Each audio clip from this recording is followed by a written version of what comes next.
Hey comics fan, Byron here with a quick breakdown of my thoughts on the new book Big Rig from Vault Comics. The inertia behind this book will be huge with Post Malone's name attached to it and with the media push that will inevitably result from that. But is it good? We've had a plethora of takes on Big Rig's drop in the comics landscape in the last few years, with some of the biggest names in the business at the helm. Scott Snyder and Tony Daniel teaming up for Nocterra, and Jeff Lemire with Gabrielle Wada for Phantom Road, all promise high-octane taglines that you'd probably expect with semis.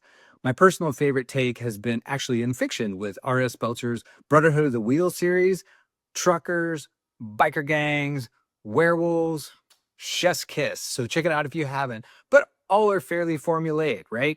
Big guns, ornery, rough around the edges people that embrace the outsider's trope, and some element of the supernatural. That drops them squarely into that urban fantasy bubble.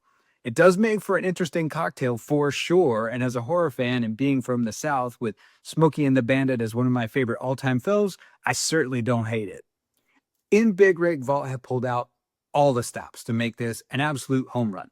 Co-founder Adrian Wassel is helping Post write the series, and heavyweight artist Nathan Gooden, who you might know from Vault's Barbaric series, has hitched along to serve all the bloody gore that a series like this warrants.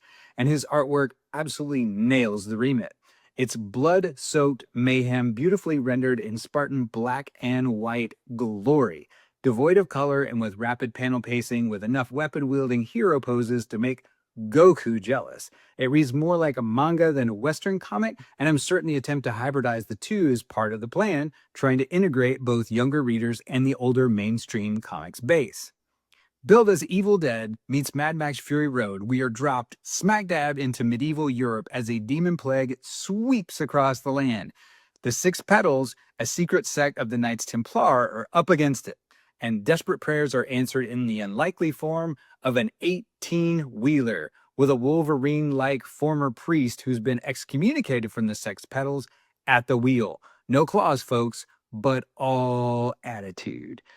To me, it reads like Hellblazer meets Smokey and the Bandit with a side of Army of Darkness, and it's hard not to fall in love with it for being unapologetically exactly what it is, a summer blockbuster in comics form. And in fact, it's being developed into a feature film with Michael Bay, who just might know a thing or two about that. Now, I will admit to being a bit of a reluctant convert here. The Free Comic Book Day release did not have me convinced, and celebrities trying to write comics rarely equate to literary quality. But as a fan of Vault, I wanted to give it a chance, and I was pleasantly surprised. It's a gritty, grindhouse demonic throwdown written with frenetic pacing, with art that hits somewhere between John McCrae and Bernie Wrightson. I was already a fan of Gooden as an artist, and this is definitely a level up. The grayscale shading is impeccably done, and it wouldn't surprise me at all to see him working more at the big two at a premiere title in the not-too-distant future. Where color is added to the book will immediately remind you of Marvel or DC's Black, White, and Blood offerings, and it's applied with no less aplomb than they do. To the narration. Are we going to ever view this in the pantheon of cherished comics commendation? We are not. This is not Watchmen, but if you're willing to put your suspension of disbelief in the rear view, jump aboard and plunge down the perdition panel pavement, because it is a lot of fun.